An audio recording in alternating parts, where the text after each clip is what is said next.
Esto es La Entrevista con Raúl Valladares. A casi un mes de crisis en los sectores educativos y de salud pública, el conflicto parece recrudecer conforme a las más recientes posturas del oficialismo como de los gremios en cuestión.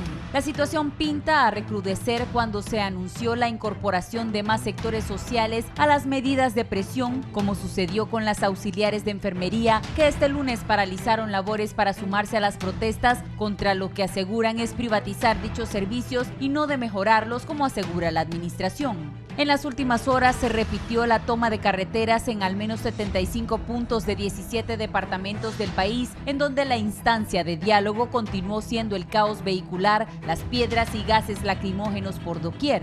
Una ensalada nada simpática a la que hace unas horas el asesor presidencial Marvin Ponce le agregó el aderezo de la denuncia contra dirigentes y colegios magisteriales que supuestamente habrían desviado más de 200 millones de lempiras producto de aportaciones de agremiados. Asimismo, en la jornada se instaló un evento oficial para socializar los alcances del proceso de transformación y mejora de la enseñanza pública en el país por parte de la administración. En el mismo, el titular de Educación, Arnaldo Bueso, anunció sanciones para docentes que no impartan clases en los centros educativos. A partir de hoy vamos a aplicar a la ley y eso significa que hay procedimientos específicos. Si un docente no llega a su aula de clase, hay una sanción, aseguró. Asimismo, sostuvo que con el magisterio acordaron en el Ministerio de Trabajo mejorar e implementar 8 puntos demandados, en los que se llegó a una respuesta contundente, pero no se presentaron. Sentémonos, revisemos letra por letra, palabra por palabra y frase por frase, y me dicen dónde se habla de despidos masivos y privatización, y allí mismo eliminamos todo lo articulado, acotó Bueso. Pero tal como advirtieron la semana pasada, cientos de docentes y médicos se concentraron este lunes por la mañana en la sede del Colegio Médico de Honduras e iniciaron una masiva movilización a Casa Presidencial, donde fueron repelidos con gases lacrimógenos sin lograr el objetivo de protestar frente al Poder Ejecutivo y la Corte Suprema de Justicia. Para este martes está prevista la Asamblea Nacional de la Plataforma de Defensa de la Salud y Educación Pública en la sede del Colegio Médico de Honduras para decidir nuevas acciones a ejecutar para que la administración derogue los decretos PCM 27 y PCM 28, el punto de discordia con las autoridades de salud y educación. Roberto Troches, presidente del Colegio Profesional Superación Magisterial de Honduras, Colprosuma, dijo que no existe temor en ambos gremios a amenazas de sanciones y despidos por parte de la patronal, porque igual si están en las aulas también serán echados. Que deroguen los PCM y ahí nos sentamos a negociar, sentenció el líder magisterial. Al respecto, la titular de Salud Pública, Alba Consuelo Flores, anunció la puesta en marcha de un plan de contingencias para contratar personal que cubra áreas críticas abandonadas. La Secretaría de Estado adujo que la falta de cobertura sanitaria es poca, pese al paro de galenos y enfermeros auxiliares, y destacó que el abastecimiento de fármacos en los hospitales anda en un 80%. En este momento, y junto a directores de hospitales nacionales, definimos una estrategia de respuesta con un plan de contingencias para contratar personal que cubra áreas descubiertas, en especial las cirugías programadas y consulta externa, concluyó. De igual forma, los organismos de seguridad pública advirtieron que aplicarán la ley a quienes se tomen las vías públicas en detrimento del derecho a la libre movilización de la ciudadanía.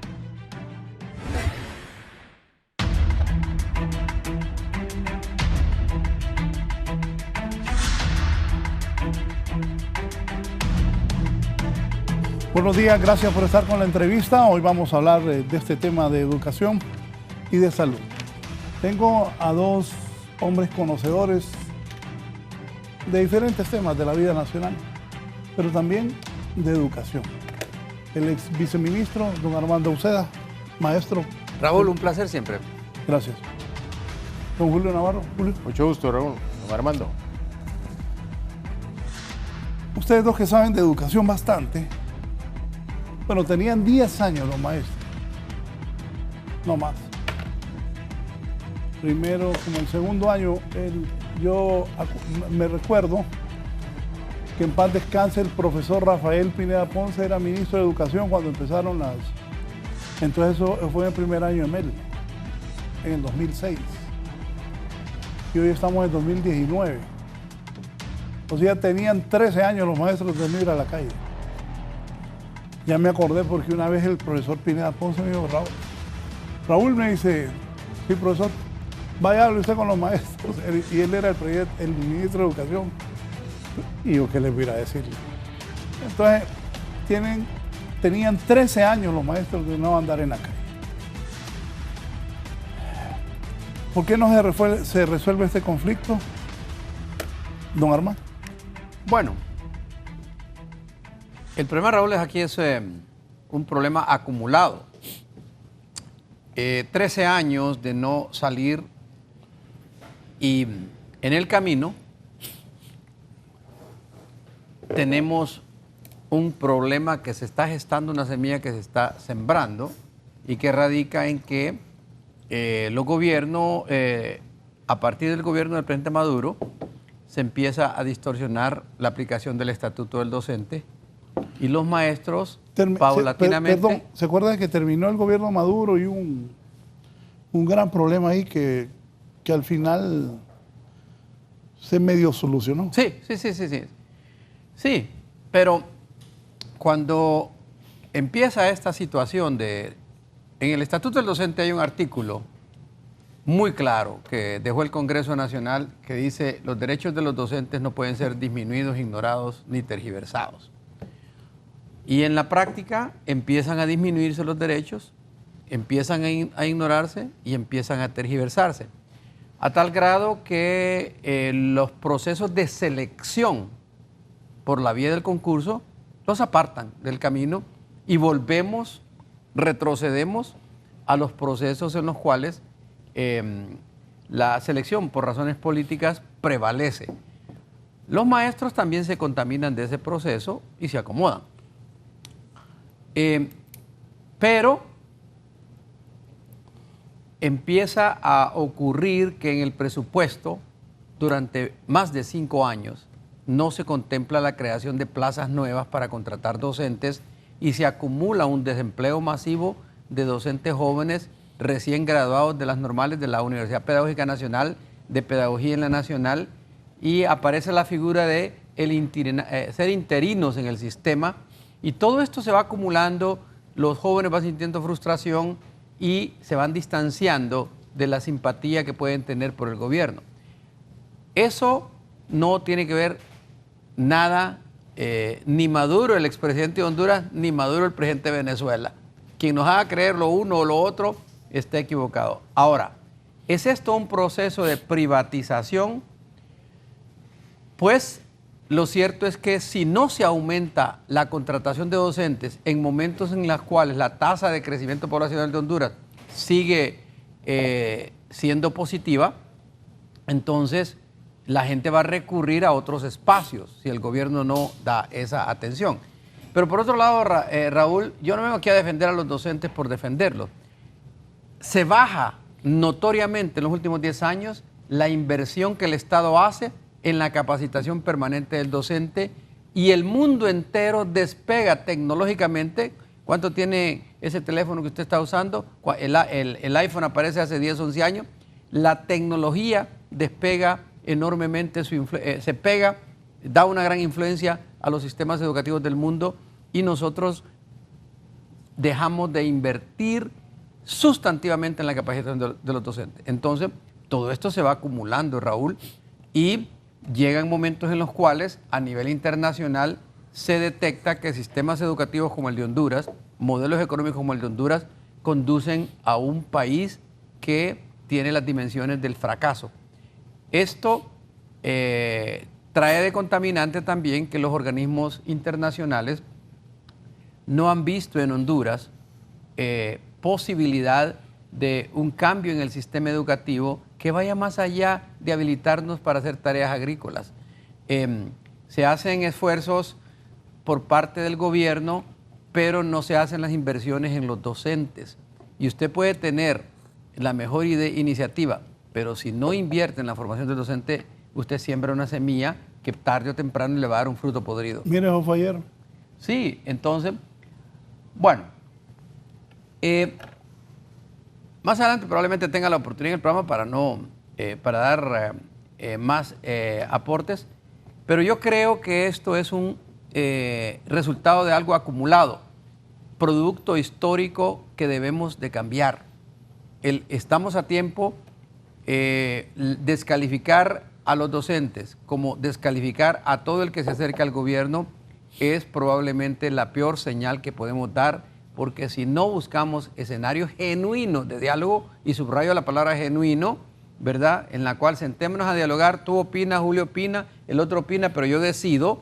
Si eso prevalece, y usualmente está decidiendo alguien que conoce poco de educación, el gobierno tiene que recurrir dentro de su partido, dentro de otros partidos políticos, a las personas que conocen el tema, porque de lo contrario, todos opinan sobre el tema educativo y uno oye una sarta de disparates, ¿verdad?, que a las personas que realmente han dedicado tiempo, esfuerzo para estudiar el tema educativo, les suena irrisorio los criterios que están virtiendo. Julio, te veo concentrado viendo las protestas. Sí, sin duda. Raúl, los profesores estuvieron de vacaciones prácticamente 10 años en el gobierno de Mel, porque lograron reconocimiento de los derechos que como tales tenían los profesores y los que se merecían. Me refiero a que se merecían con relación al bono que les dio el gobierno de Mel a todos los docentes. Las cosas se agravaron del 2009 para acá y el gobierno de esa época resolvió los problemas emitiendo decretos, emitiendo acuerdos, esos PCE que se llama hoy en día, acuerdos que realmente son extremadamente represivos y que intimidaron al magisterio. Lo intimidaron tal al magisterio que durante 8 años, 9 años, los docentes se mantuvieron sin ningún incremento de salario, ni tan siquiera por costo de vida. El gobierno le aumentaba el salario a los empleados públicos en base al costo de vida que planteaba el Banco Central, pero ignoraba completamente a los profesores. Los profesores estoicamente soportaron toda esa pérdida del valor adquisitivo que debían tener. Ligado a eso también, los gobiernos del 2010 para acá reformaron la ley de Imprema, que terminaron de golpear a los profesores. Por cierto, Raúl, en la Sala Constitucional acaba de declarar inconstitucional la nueva ley de Imprema y obliga a la Imprema que todos los profesores persistentes con la ley anterior deben de ser jubilados con la ley que derogó el gobierno. Entonces, todo ese contexto fue agravando. Pero Julio, ahí es donde caemos en esto de que los derechos de los docentes han sido disminuidos, ignorados y tergiversados. Entonces, mira, todo esto hoy en día aparece como explosivo. Raúl, si vos ves todas esas manifestaciones, todos esos reclamos, ninguno de ellos plantea mejoras de carácter salarial. Quieren recuperar la dignidad. Sino que han salido a la calle por otro tipo de reivindicaciones. ¿Cuáles? Porque se han visto amenazados lo que ellos consideran la educación pública como tal. Pero hay que ver las cosas en su dimensión, Raúl. ¿Qué reclaman los docentes y qué reclaman los médicos? Uno, reclaman la derogación de los PSE, tanto médicos como profesores. Pero el gobierno, Julio, dice que no están despidiendo gente, que no van a Sí, despedir no dice, pero te voy a poner un ejemplo. Pero no, un momento, ahí hay hay que revisar. No están despidiendo gente, pero no están contratando. Y sí están jubilando y la población de niños está aumentando. Entonces, al no tener nuevos docentes y no tener servicios educativos, la gente busca el sector privado. Raúl, el amarre de todos estos PCE para convertirnos en una ley general del Estado apareció con el decreto que mandaron al Congreso Nacional. Recuerda, decreto que lo aprobó el Congreso en una sesión y no lo aprobó en la segunda. Mira, esa lectura hay que tenerla, sí, porque el presidente del Congreso se dio cuenta, correcto, de qué dimensiones de carácter social podría traer eso, la aprobación de ese decreto. y en otras palabras, se echó para atrás. O sea, el presidente del Congreso leyó, interpretó y salvó su responsabilidad. Fíjate bien, en no aprobar en segunda instancia una ley del Congreso Nacional. Entonces, ¿qué le queda hoy al gobierno? Pues mire, gobierno, si usted quiere arreglar las cosas, derogue esos acuerdos que sacaron en Consejo de Ministros allá por 2011. Son muchos de los acuerdos terroristas que por iniciativa del ministro Escoto fueron aprobados en consejos de ministros.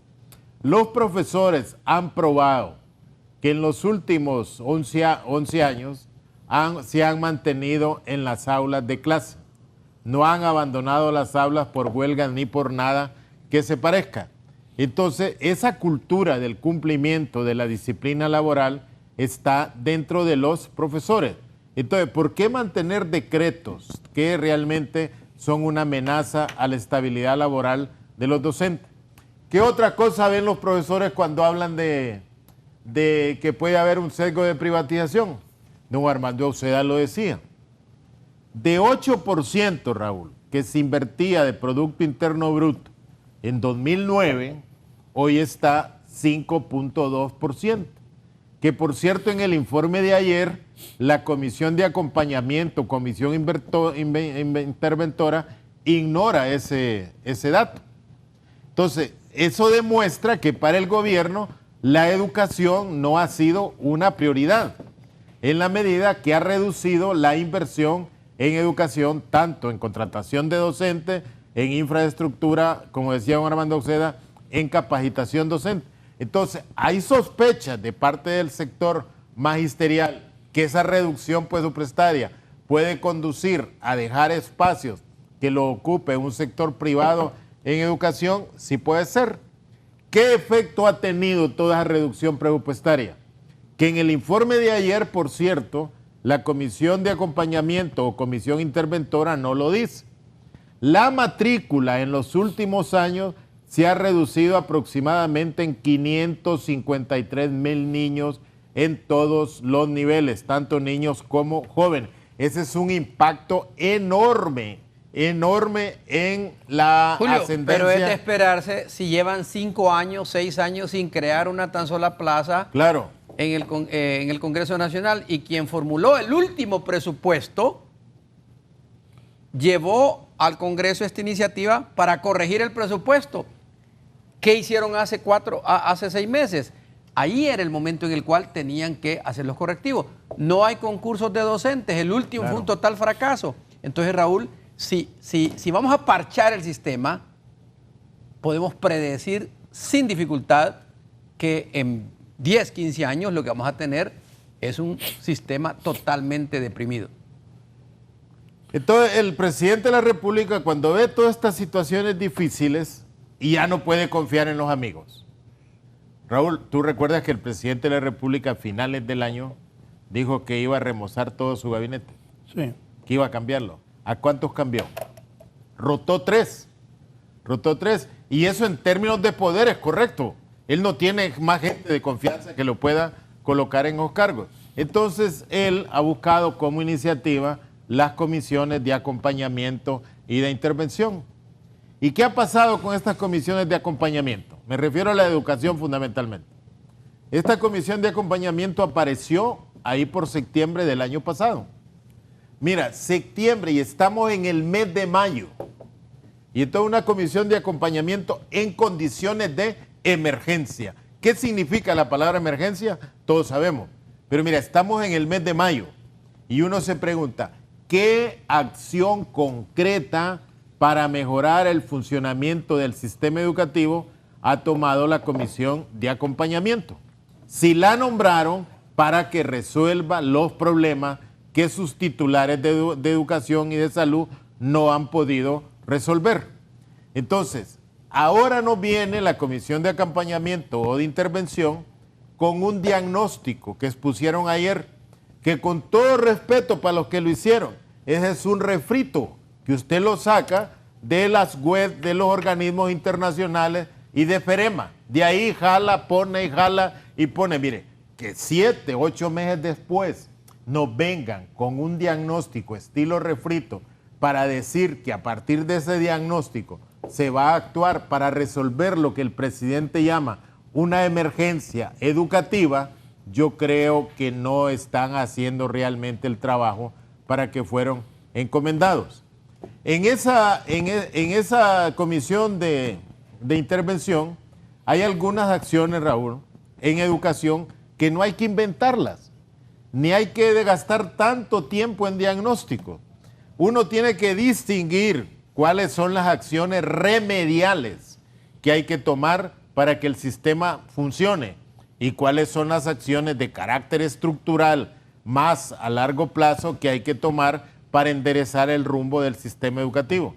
Te voy a poner un ejemplo, acciones de carácter remedial que los profesores hubieran visto bien. Datos sacan ayer, que hay 12,000 profesores que no tienen nombramiento.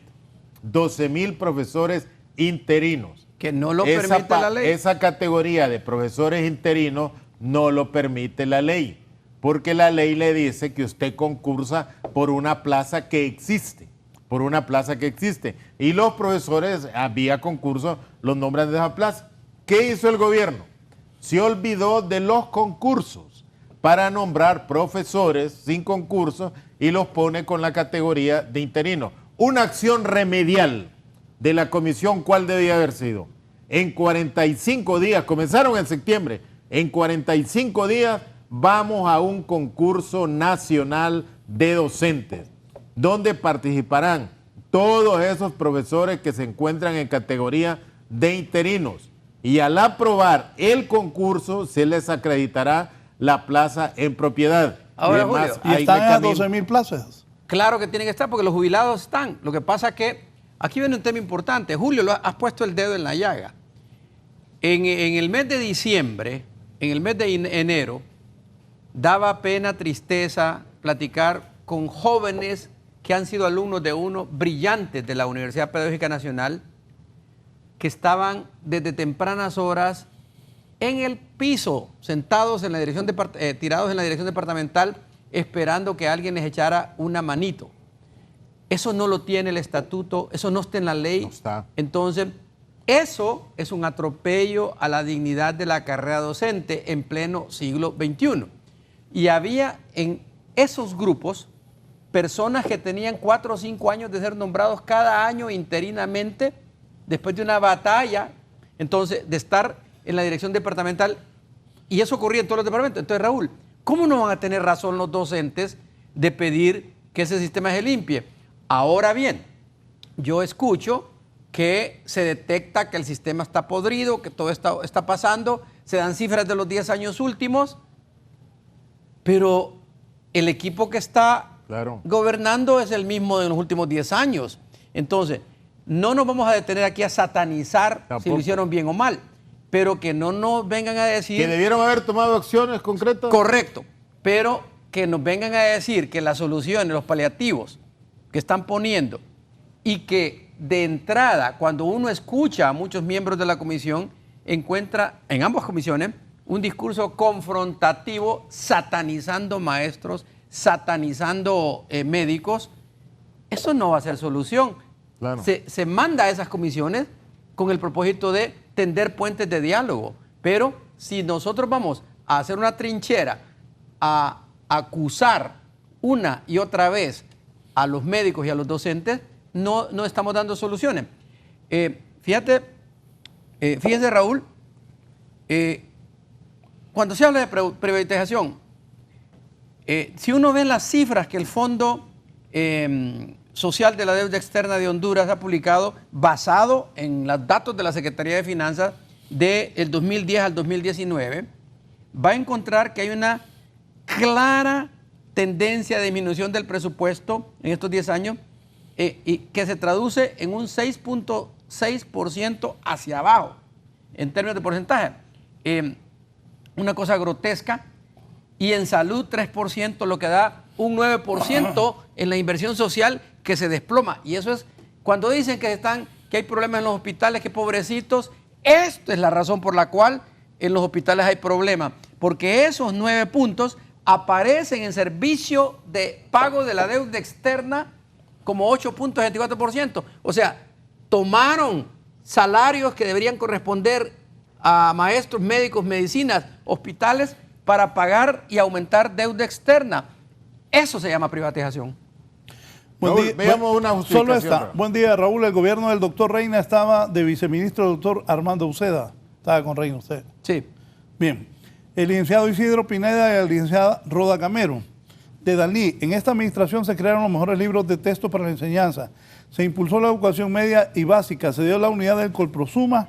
No se ocupó comisiones para mejorar la educación. Le saluda Pedro Pablo Cárcamo desde El Paraíso. Tiene su call center, don Armando. ¿No? Sí. Raúl, para que vea la población en general. Perdón, pero el que es del Paraíso es Julio. Raúl, para que vea la población en general. ¿Qué significa que hayan 12,000 profesores con contratación interina? Significa que esos profesores no tienen derecho a ningún crédito, Raúl, ni en cooperativas, ni en Imprema, ni en ningún banco, porque no tienen nombramiento en propiedad. Y nadie le da crédito a un docente que tenga una contratación hasta el 31 de diciembre. ¿Cuánto es el costo administrativo de la Secretaría de Educación en estar contratando docentes cada año? Entonces, esa es una acción remedial que la Comisión de Acompañamiento e Intervención debió haber tomado. Pero como buscamos resolver el problema, Raúl, a este momento, Comisión de Intervención, pueden ustedes reunirse y convocar a un concurso de todos los profesores que ya tienen plaza para que sean ratificados en propiedad. Sí pueden hacerlo y eso no cuesta mucho. En 17 días se hace todo eso, la convocatoria, y se aplican las pruebas y se dan los resultados que deben darse con toda la tecnología que hoy existe. Esa es una acción concreta. ¿Se da cuenta el presidente de la República, las autoridades superiores, de toda esta situación dentro de la Secretaría de Educación? Yo realmente creo que no se da cuenta, porque desde luego nombra comisiones de emergencia, es porque realmente no tiene una visión clara de cómo está la situación. Hay otras acciones de carácter remedial, Raúl. Yo te dije la otra vez aquí, hoy la estructura, Raúl, administrativa de la Secretaría de Educación tiene como fundamento 18 directores departamentales, que son prácticamente ministros de cada uno de esos departamentos. Incluso tienen el presupuesto desagregado por departamento, por niveles del sistema educativo. Funcionan esos 18 directores departamentales, pues yo lo dije la otra vez, a excepción del de Colón, el de La Paz y el de Choluteca, el resto no funcionan, porque son personas activistas de los diputados del partido de gobierno. Una acción remedial que debió tomar la Comisión de Intervención es suspender esos directores departamentales, porque según el decreto de creación tienen facultades para hacerlo. Se suspenden y se nombran personas provisionalmente idóneas para que desempeñen ese papel y puedan generar confianza en el magisterio de que ya no se van a nombrar profesores de conformidad a criterios eminentemente partidarios. ¿Eso pudo hacerlo la Comisión de Intervención? Sí pudo hacerlo. ¿Puede hacerlo ahorita? Mañana lo puede hacer la Comisión de Intervención. Y con eso estaría dando un mensaje de que realmente no está cabildeando cosas que puedan inducir a un proceso de privatización. Pero no, mire, la comisión se ha dedicado a hacer diagnóstico. 7 meses para hacer un diagnóstico, que en Honduras los diagnósticos sobre educación sobran. Hay otro elemento que la Comisión de Intervención debería plantearse. ¿Por qué se ha reducido la matrícula en el sistema educativo en los niveles prebásico, básico y a nivel medio? ¿Por qué se ha reducido drásticamente si el índice de crecimiento de la población en Honduras no ha disminuido? Algunos dicen que la migración se llevó todos los niños que antes estaban. No creo yo que hayan migrado unos 500,000 niños para Estados Unidos o para España o para Canadá. No, la mayoría de esos niños no asisten a la escuela porque sus padres no tienen los medios para enviarlos porque están avergonzados por el nivel de pobreza en que viven, en que no les pueden comprar los requerimientos que exige llegar a la escuela. Eso debió también tomarlo en cuenta la Comisión de Intervención. ¿Para qué, Raúl?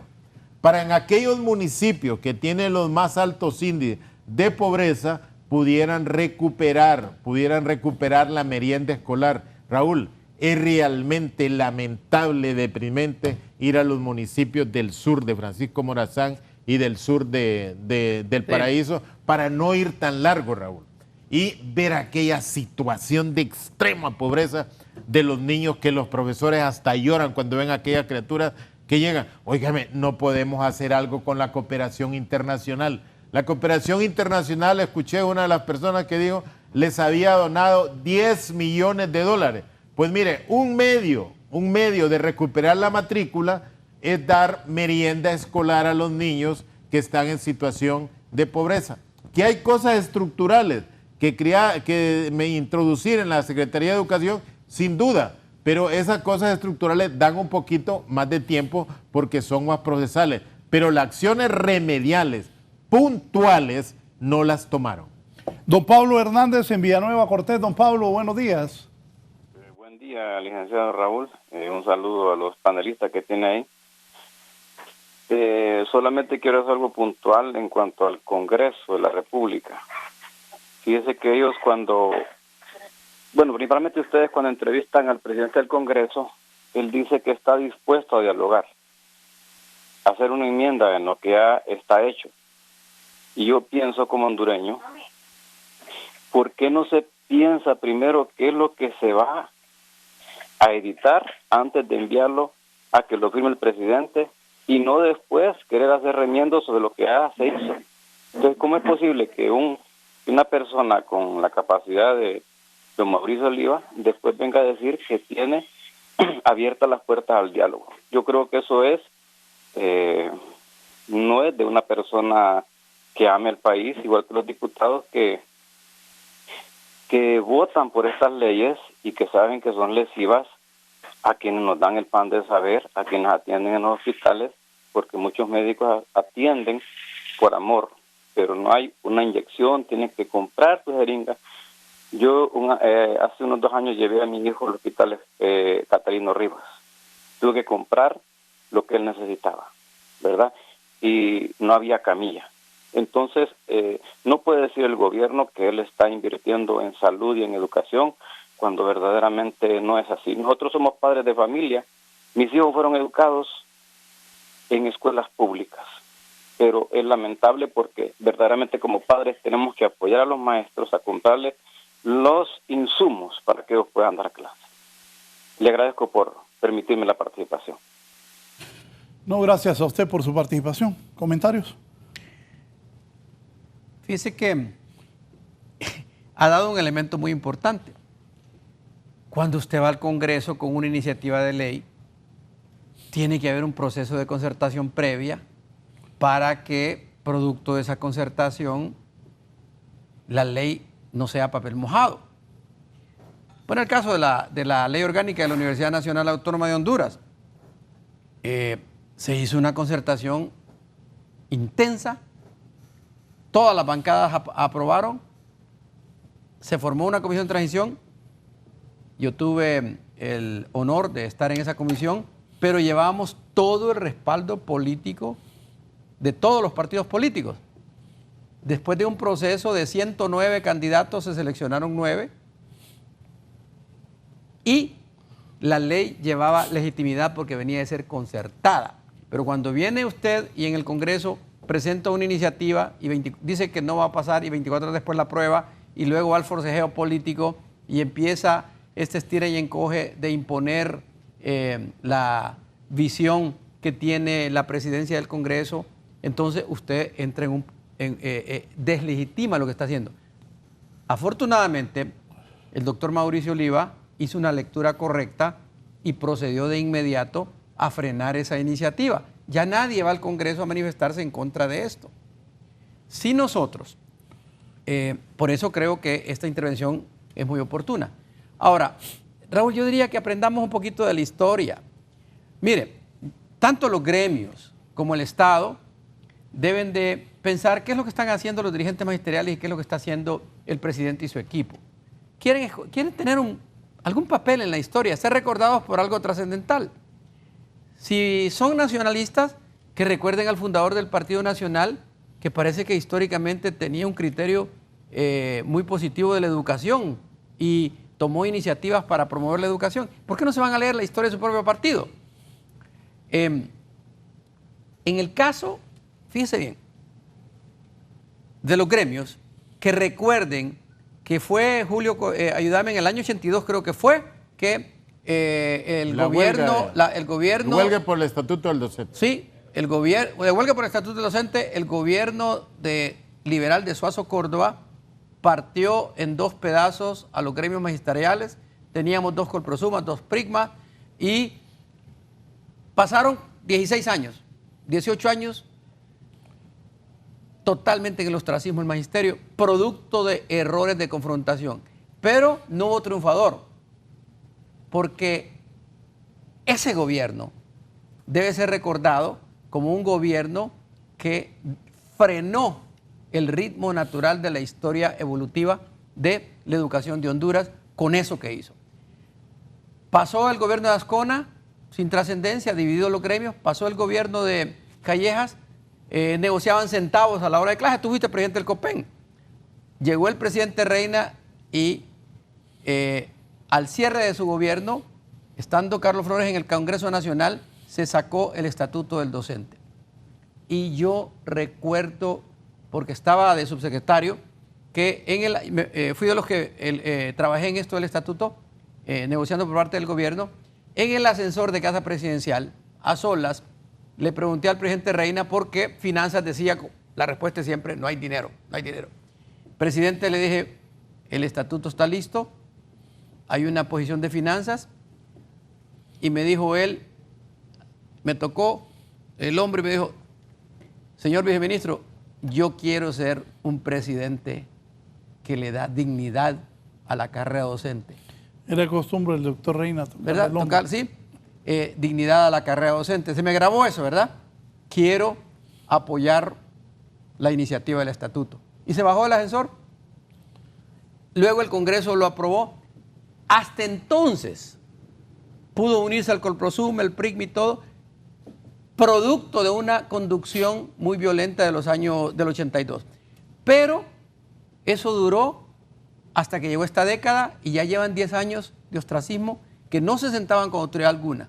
Y ese mecanismo se ha repetido en varias organizaciones, en varias instituciones. Entonces, Raúl, va a aprender el gremio de que si lo golpean hoy y se imponen sobre él por la fuerza, van a tener otros 10 años de completo silencio en la llanura, y este gobierno va a pasar como un gobierno que disfrutó de una profunda noche, retrasando para siempre la educación. Eso es lo que los dos deben de entender, que si no dialogan, están condenados a que la historia los mire como fracasados. Un presidente fracasado en educación y en salud, y gremios fracasados porque no pudieron concertar.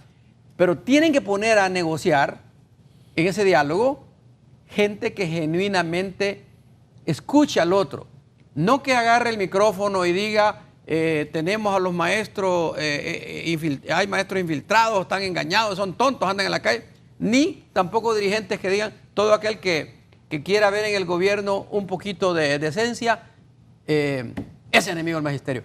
Si no hacen eso, los dos van a ir a un sitio de la historia que es casi un agujero negro. Bien, voy a hacer la primera pausa, pero antes hay una convocatoria de parte de la jefatura de bancada del Partido Liberal de Honduras. Ahí dice: la bancada del Partido Liberal de Honduras, en el marco de las reformas electorales, tiene el honor de invitarle a participar en el proceso de consulta municipal. La importancia de las reformas electorales, avances, consensos y obstáculos. Fecha: hoy martes 28 de mayo del 2019, lugar Hacienda El Trapiche. Pulsar para la dirección, dice, horas de 10 a.m. a 1 p.m. Contaremos con la presencia de la Junta Interventora del Registro Nacional de las Personas. Agradecemos, confirme su asistencia y subilo, por favor, la nota la firma la firma el jefe de la bancada del partido. Cherefán. No, hombre, el jefe de la bancada del Partido Liberal. Hacemos confirmo de asistencia al correo de cherefán.org. Y Chilo Cruz, bien, voy entonces, don Mario Segura es el jefe de la bancada. Don Cecilio Cruz, buenos días. ¿Aló? Adelante, Chilo.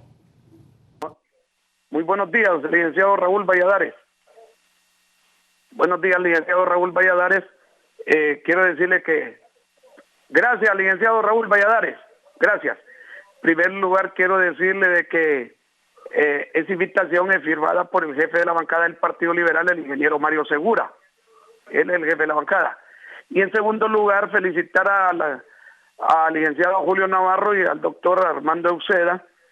Y quiero manifestarle pues de que no sé, y allí ya tiempo venimos criticando nosotros, porque ya tiene cerca de 10 años este señor que está ahorita de presidente de la República, Jot, y siempre nosotros hemos dicho que este hombre mira como enemigo a la educación y a la salud. No le ha interesado la salud ni la educación. Usted va a ver las escuelas ahí que se están cayendo, los niños reciben clases en el piso o en adobes. Este señor solamente le ha gustado nada más comprar armas y meter más militares que no han servido para nada porque hay más inseguridad. Y todo el presupuesto se ha ido en comprar armas y en comprar bombas lacrimógenas. Nunca se preocupó este señor por la educación y por la salud. Siempre hemos criticado nosotros los hospitales públicos sin medicinas, los niños recibiendo clases en el piso y las escuelas cayéndose. Así que este señor sinceramente ha sido un desastre como gobernante. Eso es lo peor que ha habido en toda la historia y es el hombre más odiado que hay aquí, este señor Juan Orlando Hernández. Gracias y buenos días.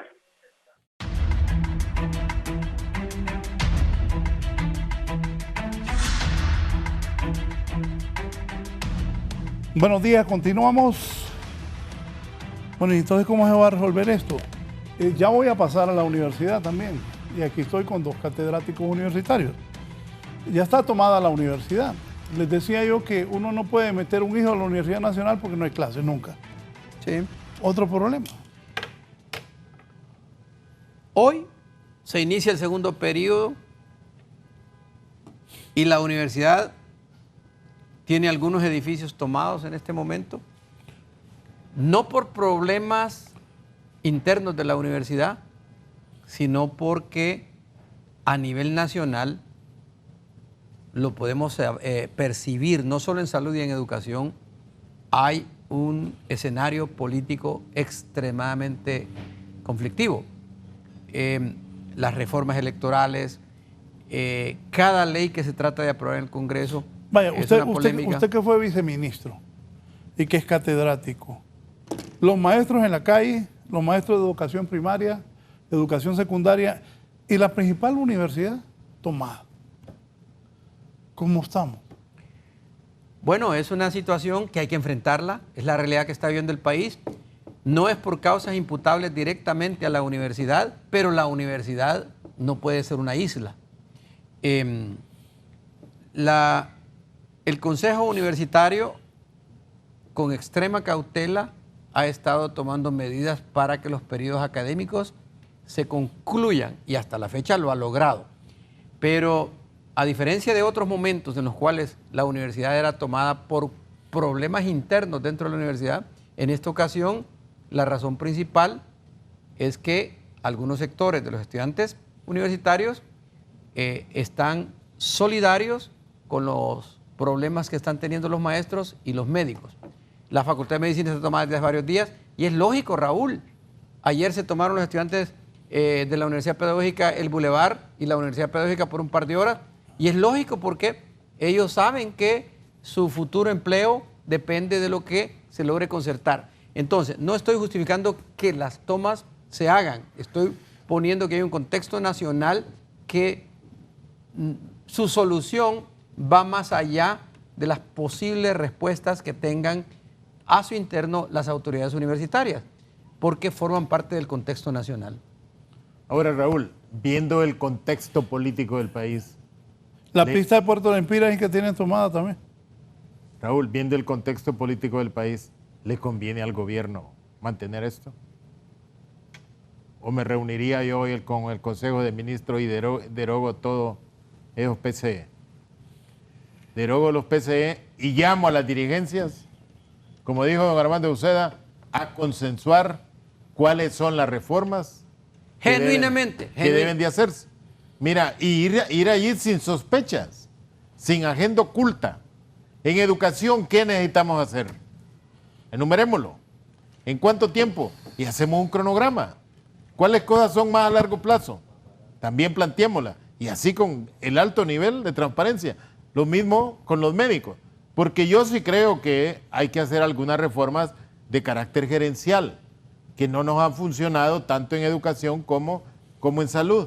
Pero no hay que cerrarse nada más al problema de carácter represivo. Mira, ¿cómo se va a dar respuesta a todas estas manifestaciones de hoy en día? Que cada día se va a ir incorporando, sospecho yo, ya no solo maestros ni médicos, sino que hace mira a otro tipo de población en esas manifestaciones que realmente son grandes. Y por primera vez en los últimos 10 años se van dando en todo el país. En todo el país ya no por motivaciones eminentemente políticas, sino por reivindicaciones. Yo creo que el gobierno también debería tomar en cuenta lo que dice la encuesta Cid-Galo. Cuando la encuesta Cid-Galo había dicho que un gobierno había perdido apoyo, nunca lo había dicho, siempre mantenía a los gobiernos estables. Cuando la Cid-Galo había dicho que el 80% de la población hondureña dice que el país va por un mal rumbo. Todo eso se ve hoy en día en esas grandes concentraciones de población. Entonces yo creo que el gobierno políticamente le conviene buscar un arreglo de todas las cuestiones de carácter jurídico que demandan los maestros. La pregunta es pertinente porque ya hablamos bastante del pasado. ¿Qué se va a hacer? ¿Cuál es la solución? Hay universos paralelos, concepto de universos paralelos que hemos vivido en el pasado. Uno de ellos es, hay una tensión, polaricemos más. Hoy escuché a funcionarios de alto nivel de Casa Presidencial echarle más leña al fuego. Como respuesta, los dirigentes le echaron gasolina y se tensa más la relación. El gobierno tiene... O sea, la respuesta es gas y llantas. Gas y llantas. Entonces, si a esa respuesta de gas y llantas, el gobierno tiene muchos recursos y puede imponerse, Raúl. Pero puede imponerse y pasar, repito, 2 años haciendo lo mismo que el pez en el agua. Ayer anunciaron que si se toman las calles los van a desalojar. Sí, póngale que lo hagan. Pero si usted aumenta la tensión con un gobierno que lamentablemente, porque no nos hace ver en el exterior bien, tiene su popularidad históricamente bajísima, no pueden alegar que están haciendo bien las cosas si la percepción de la gente es que no está haciéndose así, si la escolaridad del pueblo en la última década, que como mínimo debió crecer en promedio 1 año, creció 6 décimas, 7 décimas, quiere decir que estamos peor que como estábamos en las décadas anteriores. Entonces, paremos. El gobierno tiene que decir, hagamos un alto, estábamos equivocados. Cuando Mandela salió de la cárcel, dejó en la cárcel todos los errores, todo el odio y dijo, voy hacia adelante a construir un futuro distinto.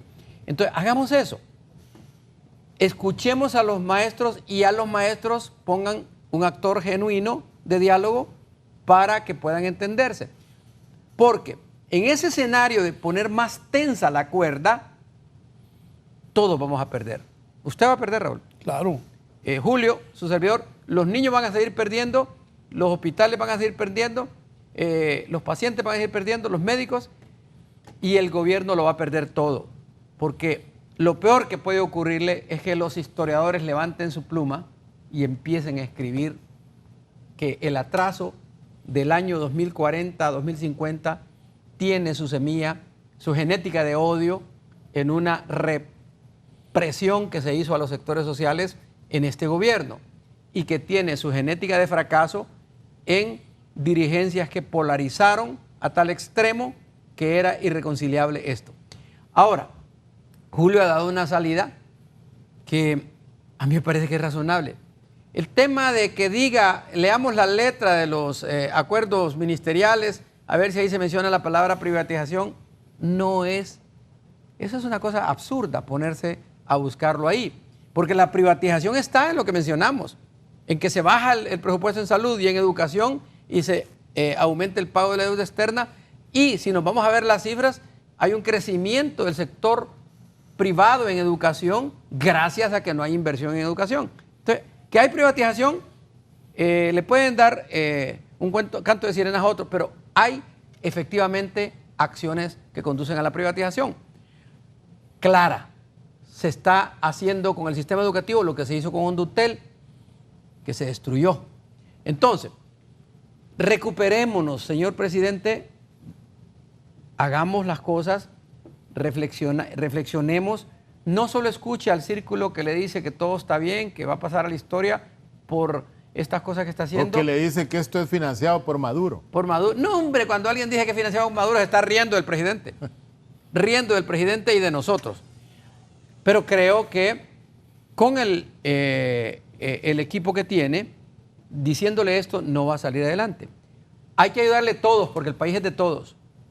Y también los gremios deben de entender que para la gobernabilidad del sistema, para que crezca, hay que cumplir con la Constitución y sus leyes que da al gobierno la responsabilidad de la gerencia del sector de educación. Que tome a los maestros que saben, son los que saben de educación. Mire, solución, Raúl. La solución es, sencillamente, miremos la literatura, lo que está diciendo en el siglo XXI. Históricamente, no hay un caso en el cual se haya hecho una transformación educativa valiosa sin que los maestros estén involucrados. Los maestros no son esta taza o una piedra, son los maestros y los médicos representan el mayor nivel de activos intelectuales que el país tiene. Si el país pone a un grupo pequeño a pensar por los médicos que tienen altísima escolaridad y le pone gente que no es del campo de la medicina, con menor escolaridad que los médicos, a pensar por ellos, eso le dice qué es lo que el gobierno va a cosechar. Hagámoslo al revés. Hay médicos que estudian salud pública, hay especialistas en ese campo, dejémoslos a ellos trabajar soluciones. Y hay profesores que, Julio, la Universidad Pedagógica tiene 25, 30 personas terminando su doctorado en educación. Ninguno ha sido consultado. Ninguno.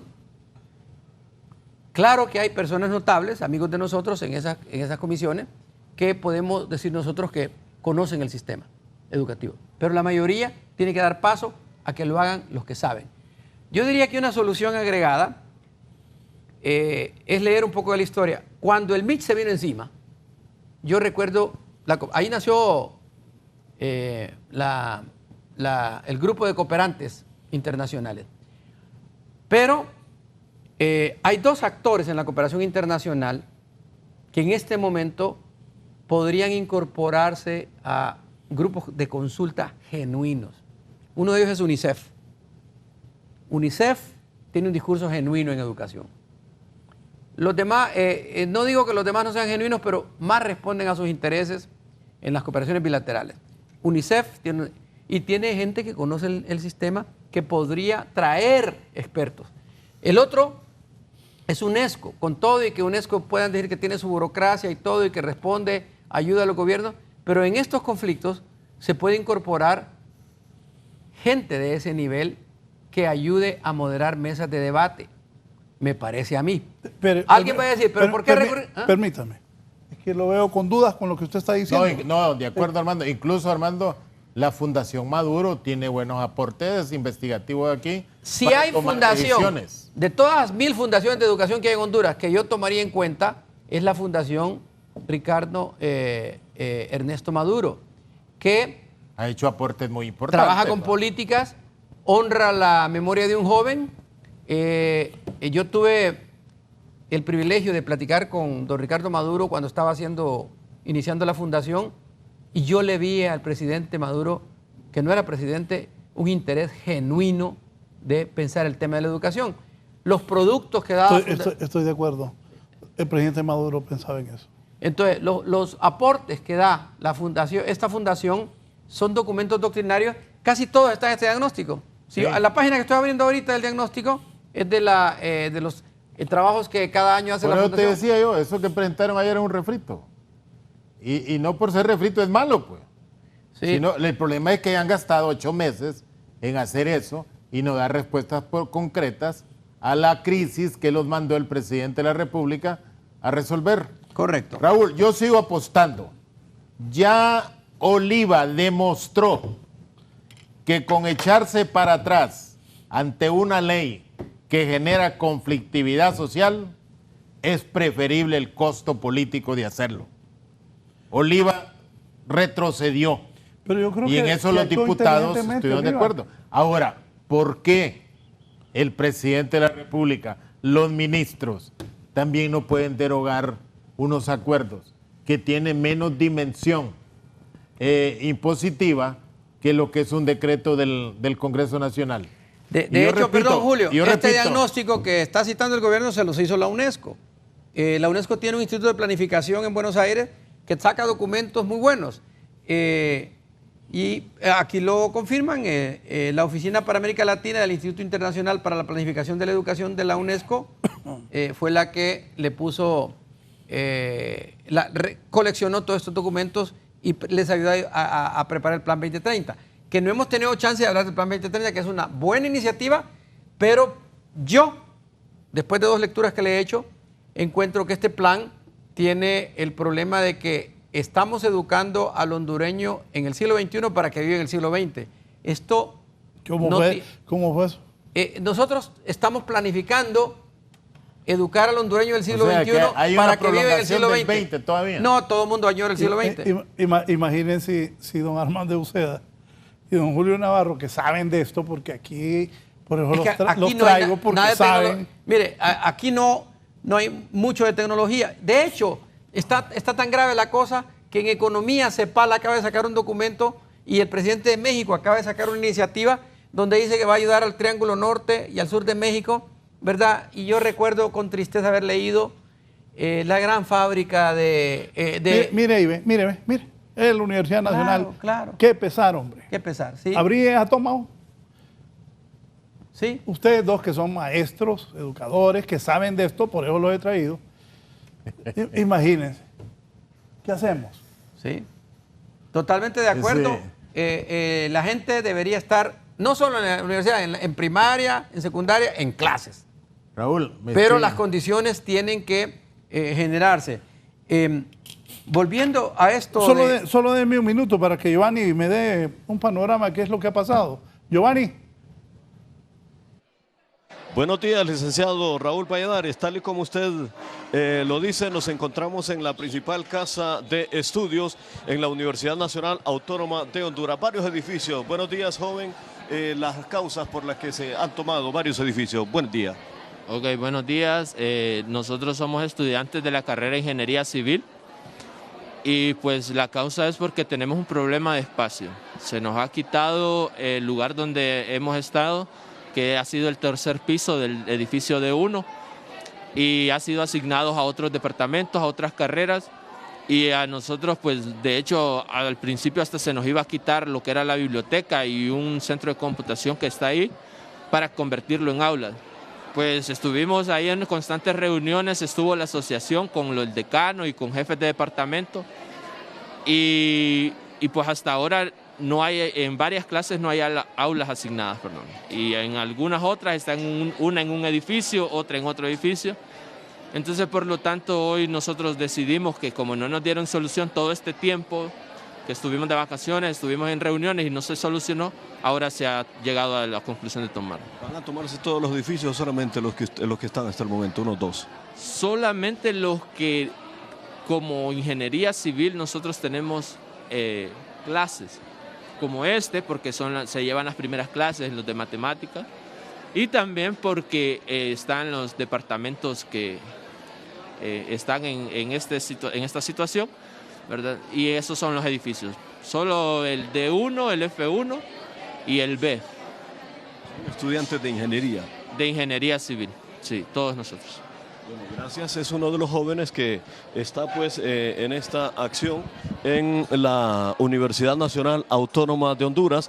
Es el edificio que también se imparte las clases de periodismo y pues están los jóvenes aquí en las afueras de la principal casa de estudios. Están a la espera de que las instalaciones pues sean de vuelta. Buenos días, joven. Ustedes venían ya a su primer día de clase. Buen día. Buenos días. ¿De qué carrera es usted? Pues mire, yo estoy aquí en la periodismo. Periodismo, pero está tomado.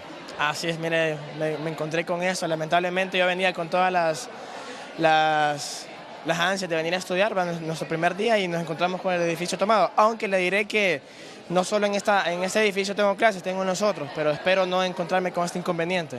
¿Su nombre es? Mi nombre es Rommel Alejandro. ¿Apellido? Romero. Rommel Alejandro Romero. Mientras tanto, pues aquí los jóvenes se encuentran esperando pues que las instalaciones sean devueltas para comenzar las clases, pero sí, todo este sector, movilicémonos solo un momento por acá, esta área conocida como el área donde está el reloj, antes conocido con los edificios, como los edificios 4A y 4B, licenciado, pues están sin clases, están tomados estos edificios de la principal casa de estudios. Con las imágenes de Juan Barrientos, vamos a una breve pausa comercial, luego retornamos con más de la entrevista con el licenciado Raúl Valladares y sus distinguidos invitados.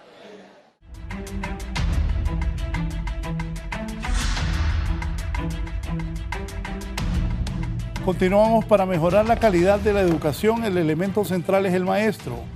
Hay que mejorar su retribución económica y elevar su nivel profesional. El otro asunto es que el perfil del que administra es distinto al puesto. Es decir, los mejores profesionales que entienden de educación están fuera, solo viendo los toros, dice don Luis Aldana desde San Pedro Sula. Y aquí también me dicen, en la universidad los muchachos tienen derecho a protestar.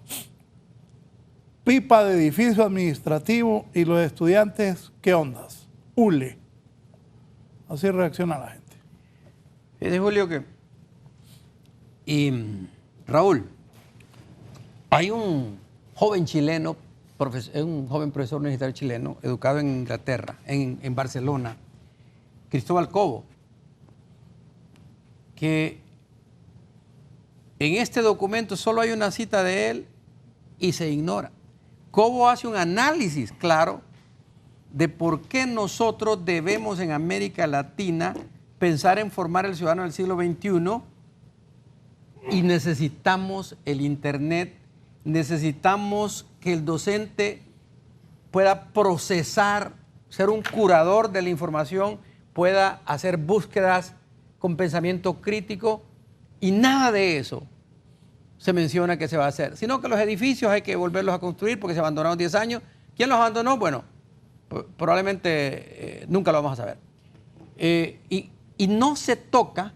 O si lo sabemos, ¿para qué mencionar? Sí, pero también en la Secretaría de Educación se hace algún esfuerzo en materia de tecnología, pero no es prioridad. Estos muchachos que hacen ahí, lo hacen y son de bajo perfil. Debería ser la cresta de la ola del sistema educativo.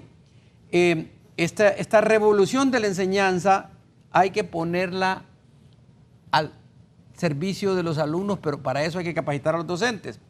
El problema vital que nosotros tenemos es que seguimos patinando en que hay que tener un modelo educativo pertinente, eficiente, con calidad. Todas las categorías que ustedes los sociólogos nos ayudaron a entender en la década de los 70 y los 80, las está mencionando. Y luego añoramos la ilustración. Hay que leer a Pinker, el psicólogo que defiende la ilustración en el contexto del siglo XXI. La ilustración está bañada en el siglo XXI de la revolución de las telecomunicaciones. Claro. No se puede. Ese televisor en el cual lo están viendo, Raúl, y la antena de transmisión que tenemos son producto de la gran revolución tecnológica que estamos viviendo. Ignorar eso es sumergirnos permanentemente a educar en el siglo XXI a los jóvenes para, con suerte, vivir en el siglo XX. Pero la ilustración del siglo XXI es un paso cualitativamente diferente a la ilustración que Pinker nos define muy bien. Tenemos que pensar en Honduras, pero no conformarnos. sigue siendo ilustración. Claro, pero en esa defensa de la ilustración que hace este psicólogo de Harvard, que el libro es reciente, del año pasado, muestra una gráfica, Raúl, que eso es terrible. La globalización, fíjate bien, esta ilustración del siglo XXI, a través de la globalización que hemos satanizado tanto, mientras nosotros hablamos, en 24 horas va a sacar 135,000 personas de la pobreza en el mundo. 135,000 personas. Ya la llamo. Y hay excepciones en la África subsahariana y en el Triángulo Norte de Centroamérica. Son contraejemplos en donde la cantidad de pobres ha aumentado, no se mueve, mientras el resto del mundo sí está entendiendo que educando en comunión, usando nuevas tecnologías de forma evolutiva, podemos salir de esto. Ahora, ¿es eso culpa de que hay más escritores del Ministerio de Educación? No. Lo que está pasando realmente es que, por ejemplo, disciplinas en Honduras como la economía ya las tiraron a la basura. Dígame, Raúl, ¿cuántos economistas están en el gabinete económico del gobierno? Economistas, la doctrina. No niego con esto la importancia del administrador de empresas, del que hace mercadotecnia, todas son carreras importantes, pero la médula espinal, Armando, del área económica administrativa es la economía. Perdón, ahora dígame cuántos en estas comisiones, si el problema es en salud es financiero y en educación es financiero, ¿cuántos son economistas con posgrado en economía? Entonces, yo siento que ¿cuántos son educadores? Pero los educadores, vos ves, la ministra de Salud es educadora. Yo creo que a lo mejor fue un error en el momento de hacer las comisiones. Los educadores son importantes. Y pusieron una en lugar de otra, pero no. Y hay una doctora que está en la comisión de acompañamiento para mejorar la Secretaría de Educación. Sí, pero ella con mucha experiencia educativa. Personalmente sí creo que podría estar en cualquiera de las comisiones, de acuerdo, porque es una mujer con experiencia más en el sector de educación superior, con más experiencia ahí y con buena voluntad de trabajo y todo, pero es más especialista en salud. Ahora, el punto es este, Raúl. Yo creo que ya no podemos obviar que las comisiones están siendo descalificadas por el actor principal, que es el maestro, y el médico. Y si usted va a poner a una comisión a que conduzca un proceso, a que ayude en un proceso, cuyos actores fundamentales la descalifican, tal vez no por culpa de los miembros de la comisión, sino por desconfianza. Por desconfianza, y que la comisión, por otro lado, quiera decir que no representa al gobierno, que no representa y que son actores neutros, pues la comisión la nombra el presidente, es una comisión presidencial. Representan al presidente en el tema de salud y en el tema de educación. De buena fe pueden estar actuando, pero políticamente en la lectura del análisis de coyuntura hay una descalificación del actor principal, que es el maestro, y del actor principal, que es el médico, y eso tienen que tomarlo en cuenta, porque yo creo personalmente que, y lo voy a ir con nombre y apellido, profesores extraordinarios como Ramón Salgado están allí en esa comisión de educación de buena fe, con capacidad y todo, pero la comisión está formada por un decreto presidencial en Consejo de Ministros y representan al gobierno. Ahora, decir que eso no es así, bueno, tomémonos un café, no aleguemos, pero el presidente lo pone ahí, ¿verdad? Por esa razón. Ahora, la solución pasa por un diálogo genuino con actores que no descalifiquen al otro y que respeten los derechos adquiridos de los docentes y que los docentes a su vez valoren que entre más rápido se normalice el sistema educativo, más posibilidades tienen ellos de Raúl, negociar con éxito. Permítame los dos que la exrectora, la licenciada Julieta Castellanos, que forma parte de la Comisión de Educación, está en la línea y les quiere hacer algunas consultas. Buenos días, doña Julieta, le escuchamos. Gracias por estar con nosotros.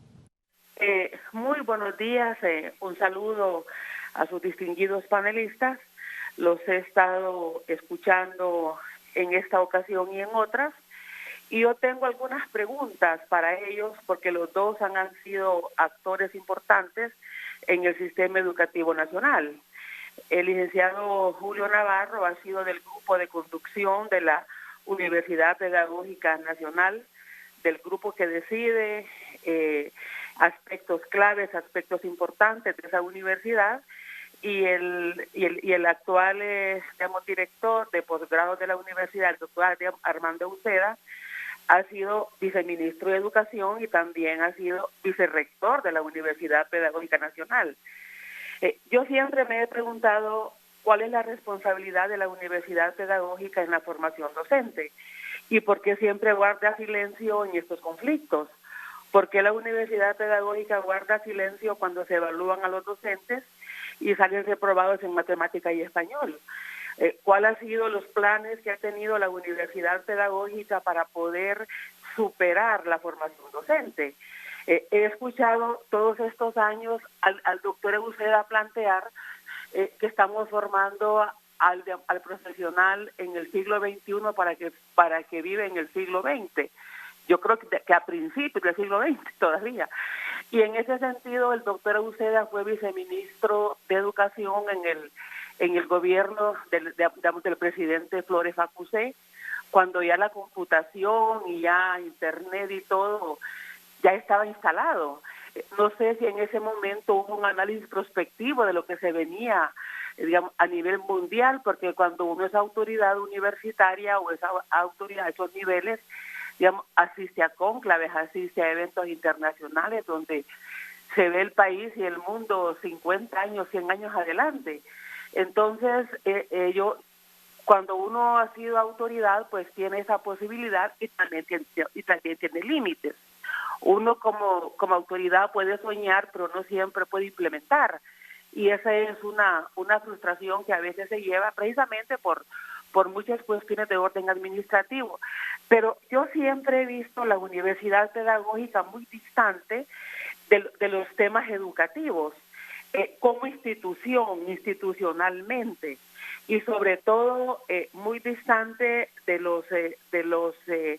digamos, muy distante, digamos, su voz en estos planteamientos.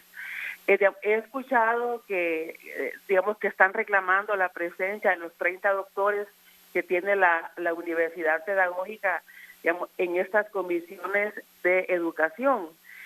Digamos, pues sí, ¿verdad? Digamos, que bien que los tenga, pero ojalá que tuviéramos esa voz de la universidad en la materia que es de su competencia, que es el sistema educativo, digamos, a nivel primario y nivel medio, que son los que forman los profesores. Porque no podemos decir los profesores no están funcionando, digamos, el sistema educativo no es eficiente, sí, pero debería ser eficiente donde hay profesores. Si digamos, un tema es la cobertura, otro tema es la calidad. Hay que ver qué parte de la calidad compete al docente, qué parte de la calidad compete a la infraestructura obsoleta, qué parte de la calidad, digamos, compete a otros, digamos, a otras dimensiones de la educación. Entonces, en ese sentido, no podemos estar diciendo no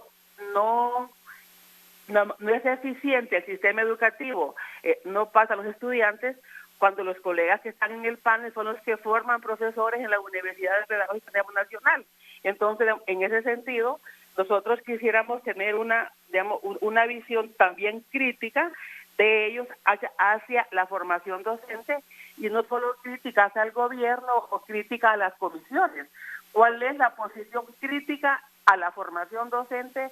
¿Por qué los colegios públicos, de los 100 primeros colegios públicos, digamos, que están rankeados en la universidad, 31 son públicos de los primeros 100, digamos, y 69 son de los colegios privados?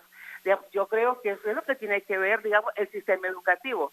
Si el sistema educativo público, con esos resultados, no amerita una revisión del modelo, entonces no hay que revisar nada, todo está bien, porque según los colegas, todo lo que está malo es culpa del gobierno, que no se les paga a los docentes, que no hay aumentos, pero no están hablando en absoluto de la formación docente.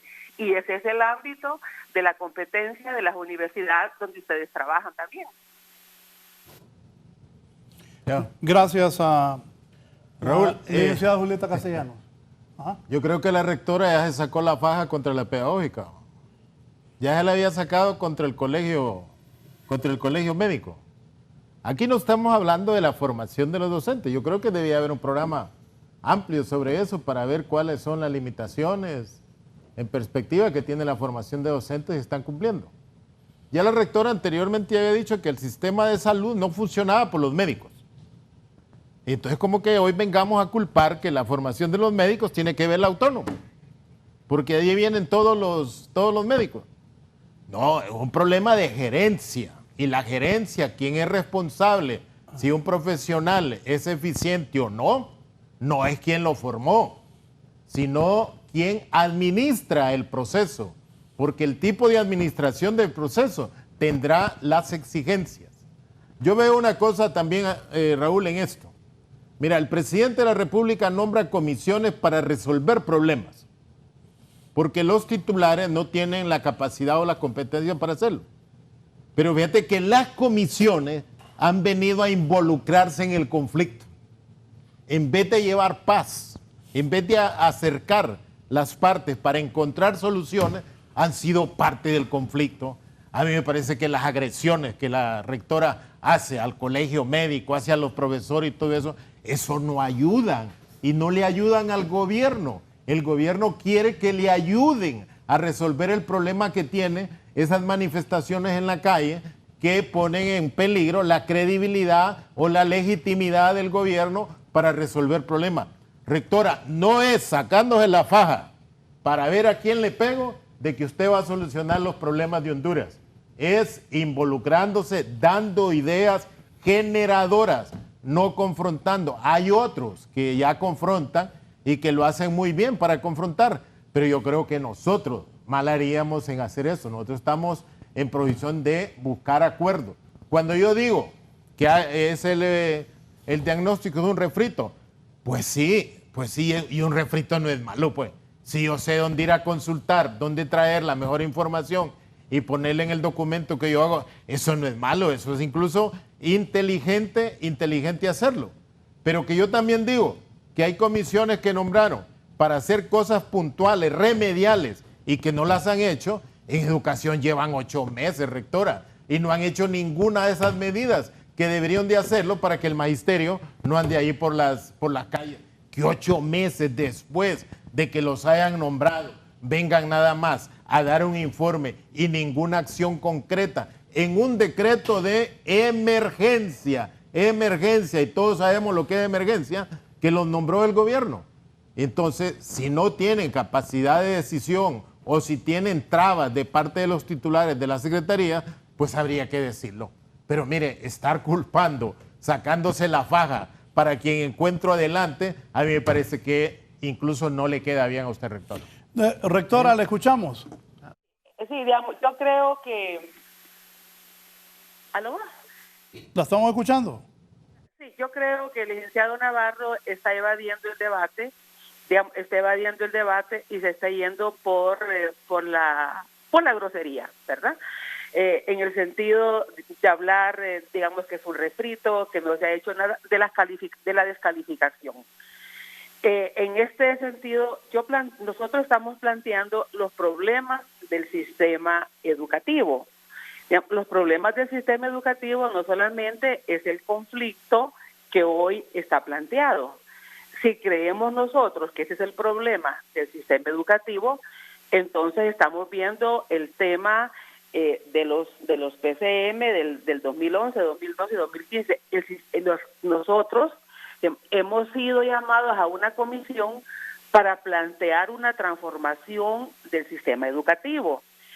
Y yo reitero, si el sistema de salud, que es la comisión donde yo estoy, Llega al 2017 y tiene 6,000 personas en lista de espera para cirugía.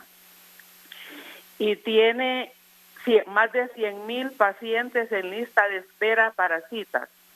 Que los médicos crean que esa no es crisis, que venga un paciente 3 veces a un hospital y que lo despachen porque no hay cama. Hay que ver por qué ha pasado esto. Esa es una crisis. Claro, para los que podemos pagar el sistema de salud privado no es crisis. Para los médicos no es crisis porque ellos atienden en sus clínicas privadas y el que puede paga clínica privada y el que no se muere. Por eso es crisis y nosotros hemos presentado un plan de salida. En el sistema educativo, si hay un problema en las escuelas de infraestructura, que es el problema que probablemente se resuelva más fácil porque es un tema de dinero.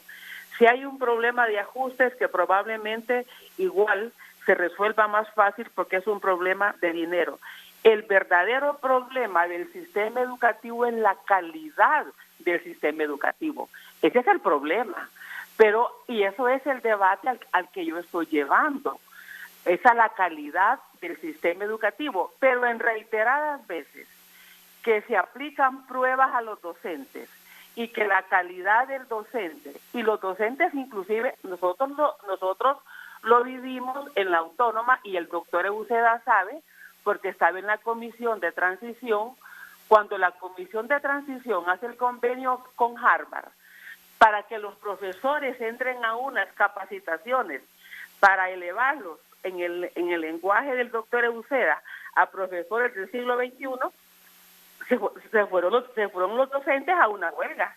O sea, no puede el doctor Uceda decir que eso no fue cierto, porque ellos lo enfrentaron en la Autónoma. Imagínese usted cuando estamos hablando de profesores de nivel superior. El convenio con Harvard llevó a un paro docente en la universidad. Digamos, yo creo, y creo que así ha sido, que en el sistema educativo público, medio y primario ha habido escuelas donde se les ha llevado computadoras, y las computadoras a nosotros nos han dicho cuando hemos ido a algunas escuelas que no las sacaron de las cajas. La otra vez me contaron que en el INICE habían encontrado toda una donación de computadoras que no habían salido de las cajas todavía, que estaban ahí. Entonces, cuando pasa eso, hay un desfase en la inversión que se está haciendo en educación, en la gerencia y en la formación también de los docentes. Entonces, en ese sentido, por supuesto que una transformación del sistema educativo no puede hacerse sin los docentes, eso está claro. Tampoco se puede hacer sin la universidad que forma los docentes. Entonces, en ese sentido, la pregunta que yo le hago a los colegas es que ellos están hablando de todos los problemas del sistema educativo, pero no están hablando de la formación docente. Y si tienen competencia para hacerlo y tienen responsabilidad para hacerlo. Entonces, en ese sentido, es bien fácil tirarle a todos los demás, pero no reconocer lo que uno no ha hecho, ha dejado de hacer o está por hacer, o si lo está haciendo, pues decir, bueno, también lo estamos haciendo. Entonces, ese es el sentido que yo le doy a mi intervención. Yo no voy a seguir hablando, digamos, de si Mauricio Oliva hizo bien en derogarse, digamos, si el presidente hace bien en nombrar comisiones. No, hay que centrarnos en el verdadero problema del sistema educativo. Si solo se ve la gerencia, si solo se ven los edificios, y no se ve la formación docente, ¿de qué estamos hablando? ¿A qué va a ir un docente cuando hayan buenos edificios y buenas computadoras sin una formación docente? Ese es el debate que tenemos, ese es el debate que debemos tener, la transformación del sistema educativo. Y con esto voy a cerrar mi participación. Nosotros cuando hacíamos la prueba de actitud académica, ¿qué nos encontrábamos? La primera escuela pública que entraba al ranking era en la posición 14 o 15 y es el Instituto de la Universidad Pedagógica Nacional. La siguiente escuela pública estaba entrando en la posición 30, en la posición 40 y la siguiente de las 60 para abajo. Miren, cuando hablamos que el Estado está invirtiendo 24.000 millones en el sistema educativo y se tienen esos resultados, algo no se está haciendo bien, porque con lo que se está invirtiendo deberíamos tener otros resultados. ¿Y por qué Ocotepeque eran los institutos públicos que tenían la más alta calificación? ¿Por qué Tegucigalpa y San Pedro Sula, donde están los más ilustrados? ¿Por qué Francisco Morazán y Cortés, donde están los más ilustrados profesores, la prueba de actitud tenía peores resultados?